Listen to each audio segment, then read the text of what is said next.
Hello everyone, it's Alexis Urban GardenHER, and I'm out in the yard today doing a few garden chores. But today I'm doing something I've never tried before, as I have been growing this here raspberry bush. I'll say it's a little bush. I've been growing it now for about, let's see, I bought the plant off clearance last year, like towards the end of the season. It was like beat up and old. It looked like it was dying. And I revived it back to life, put it in this here raised bed, which is, I like to call my hodgepodge raised bed because so much is going on in here. But it also has my composter, vermicomposter that's in ground. So it's getting a lot of nutrients and it's just thriving and just taking off. But the reason why I bought this here raspberry bush plant is because I wanted to be able to create, or not just enjoy the berries from it, but some may not know that the leaves from these plants are actually edible. Well, I guess you would define as edible because you can make teas out of them. Now, red raspberry leaf tea, which you will find in grocery stores and a lot of health food stores, is a great tea to be able to take a lot of times for, not just for women, but for men too, for digestion. But for women, it is a great tea to take while you are, just for your monthly cycle, to help regulate your cycle. I don't want to say if it's regulating, but it helps with the cramps. It helps with nausea and early pregnancy. Again, make sure you do your research on red raspberry leaf tea before you take it while pregnant, but it helps in different parts of your pregnancy. So I drank red raspberry leaf tea before I conceived my first child, to help with my cycle, to just, I have really bad, or had really bad cramps. So I would take that for the cramps. I also took it or drank it like early in the pregnancy, like very early, like with nausea, to help with that. And also towards the end of my pregnancy to help with labor. So it also apparently helps with perimenopause for different reproductive purposes. Do your research on it before you take it. Seek guidance from your provider if you're pregnant and want to figure out if you should take it or drink it. But it's just all around a good tea to drink for the reproductive cycle, reproductive system. So I have it here for that reason, and I plan to make my own tea. And I'll just show you all, I guess, the different steps. I've been doing my own research on how to do this. This is my first time ever. So if I'm making mistakes, y'all let me know. But this is what I am doing to make my own red raspberry leaf tea. So join along and let's get started. So I started picking off the outer leaves of the stems here. Like, you don't want to, pull off the whole branch. Just pull off the leaves and, that's pretty much it. So, all right, so this is how much I was able to harvest today. I didn't want to take everything off of all the leaves off of the plant. So this is how it looks right now. I left some leaves on here. And my thinking is that the leaves will grow back. It's a pretty fast growing plant. I'm hoping that, and that's why I didn't cut the canes off. I just left the canes and took just the leaves so that, this plant can fruit. It can flower and fruit and produce some raspberries. So the next step is to dehydrate. So, got my little helper over here. Oh, okay. Hubby back there. So, let's see. I've already washed these leaves, and before I wash them, of course, just disclaimer, I washed my hands prior to, which is why I don't have gloves right now while I'm handling. But wash the leaves off with some cool water. And the thing about herbs, like these leaves, it hasn't been treated with anything. So, I'm not using any type of chemical or any type of vinegar or anything to rinse anything off. Cool water, just to make sure all the bugs and any dust or anything, dirt, comes off. And that's pretty much it. Do another rinse again, and then use the what's this thing called, babe? Container. Why can't I think of what this is called? No, it's called a salad spinner. using the salad spinner to just basically dry off the leaves even more so that when we do put it in the dehydrator, it doesn't, or it dries quicker. So removing all the moisture before we put it into the dehydrator. So, yep. Here's how our leaves are looking from the raspberry plant that I harvested earlier today. And then next, I'm just going to add this into the dehydrator. So I have this dehydrator by Bebo Home. It's actually linked in my Amazon storefront if you're interested. But I'm using this here. I've only used it a few times for like smoothies, like I'm sorry, not smoothies, for juicing. Like we like to juice a lot, and we use like the remaining pulp and we dry it out and then like ground it up so that it's powder to put back into a smoothie. So we've used it only for that. We haven't used it for herbs yet. So this is actually going to be my first time putting leaves. Yes, ma'am, of course. Putting the leaves into, or any herbs into. I'm also going to be dehydrating herbs with this today as well, if I have space. We'll see. It's like about 1, 2, 3, 4, 5, 6 levels. So yeah. Yes, ma'am. We'll get you a chair. All right. So let's get started. So we have our dried, or I'm sorry, we have our dried leaves from the raspberry bush. We have our dehydrator. So we're gonna do a few of these shreds because it's quite a bit of leaves. So what we're gonna do is layer these. Some of these are a little. So you got a little moisture on here. I got my little helper here. We're gonna lay them on here flat, like so, like that. Isn't that like what Tabitha Brown says? Like so, like that. Yeah, like Auntie Tab. We're gonna put our leaves on here, just spaced out, real thin, not touching, well, not laying on top of each other, and we're just gonna lay all of our leaves here. And this is gonna help this to dry quickly. I'm gonna put this on the lowest heat setting. That's like what I have read literature. Sorry, my other child is a little upset over there. So we're just gonna put these on here and lay them on. Thank you. Thank you for helping. You're welcome, Mommy.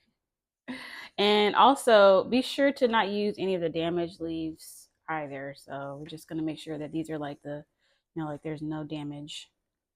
Like so. Like this. Thank you.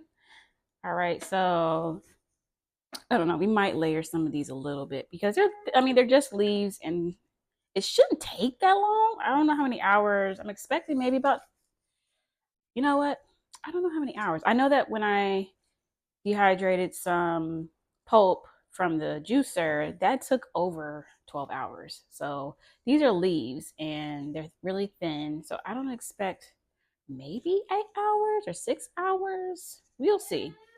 We'll see how long it takes. I'm going to start off with maybe 6 and then we'll see how much we have so far. Of course, I'm going to look up and see. That's probably enough. Okay. That's enough for this one. So yeah, some of these are kind of touching, but hopefully that doesn't interfere with them. But we're going to leave them like that and do, yep, do another one right there. So we're going to, again, stack some more of these leaves on top of there. I don't know why I'm saying. It's okay. It's just like folded. Yeah. Well, we want them to be flat. Make sure that they're flat. See, oh, this one got a little bit of some debris on there. Take that off. Yep. So we're just going to lay those on. And keep on doing this for until I guess you have all of your leaves on here. Hopefully we won't have to like layer and pack them in here because there's quite a bit of leaves. So we'll see how we are able to get all of the, see, I'm going to get rid of this one because it's damaged. You can see that it's damaged. So we're just going to compost that and yep, proceed. All right. So I am using the Vivo Home Dehydrator. I have this link, as I mentioned, in my description, but I'm going to, and actually this is correction. I mentioned dehydrating up to 8 hours. That's way too long for herbs.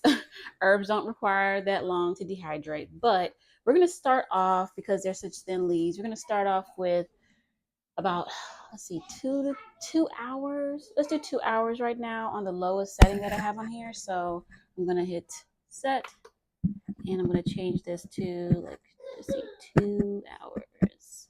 Hopefully it's not too short, and then we'll just see how things are looking after 2 hours. Oh, I guess the lowest is 2.5, and then we're gonna hit set, and then the lowest temperature, it says 95. So we'll try that and see how long it takes us to dry these herbs. Oh, and then we're gonna hit play. There we go. All right, we'll check back in 2.5 hours.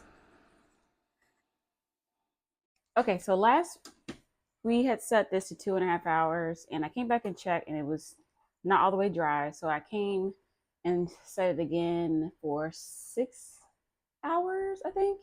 So we're gonna check and see how dry it is.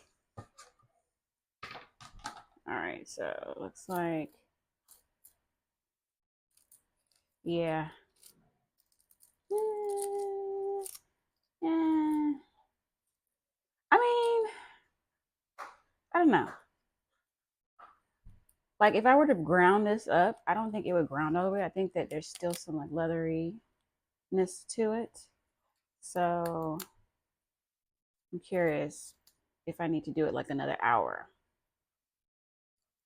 I mean, it's pretty dry. Look how crisp it looks. Like all those leaves that are packed in here, look how they shrunk up. Yeah. Let me see. Some of these are more dry than others. I think it's fine. I think it's fine. Like they're crunching through. I don't know how much more. I might do like maybe 1 more hour if I'm allowed to do that on this machine. If not, then I think we're fine the way it is. So yeah, I don't know. It still feels a little leathery. Like not like it's hydrated, but I'm still deciding. I think I might do like 1 more hour, and I'll see how it looks after an hour and check back in. Okay, so 1 hour went by. I'm gonna check one more time. So literally in total took about like 6 plus 2.5 plus 1 hour. 9.5 hours. So I don't know. Let's see how everything looks like it's dry. So I think our tea leaves are at a good crunch and consistency that we want so that we can, yep, see that? Just crumbles right up. Yep, so that's what we want to see. So now I'm going to just add all of them into this here mason jar. Let's see how much we get from these different like 5 tiers of, I don't know, it looks like it's shrunk up quite a bit. So it might not even fill this up, but we'll see. So let's see. All right, so we got almost a mason jar full of red raspberry leaves that are dehydrated. So now we can start making our tea and see how it tastes. I'm probably going to use a little sweetener like agave or honey to sweeten it. So let's see how it tastes. Okay, so we have gone a few months before posting a video of me actually drinking the tea. But what I will share is that like I have been using, I changed actual containers, which I probably gonna switch at some point because I read up more about metal containers storing herbs. But yeah, we're switched containers, no longer in a mason jar. It's in a black tin can, dark, so that that the sun will not. It'll stay longer. It will hold longer the nutrients, and the sun won't take the nutrients out. But we're gonna switch back actually to a mason jar, but that's an amber or dark colored tin. I'm sorry, dark colored mason jar, glass jar, because yeah, the material is going to interfere with the chemicals in the chemicals in the tin is going to interfere with the herbs. Sorry for all that's confusing, but yeah. But right now we're taking it out of here, and yeah, I've been using this tea for some months now. It's been really helpful, as far as like premenstrual cramps cramps during your cycle, and it just is, you know, a nice little tea to drink. And I am probably going to harvest some more leaves. My plants, since the last time I recorded this film and created this batch of raspberry leaf tea, my plant has grown huge, and actually so much like it's overflowing out of the raised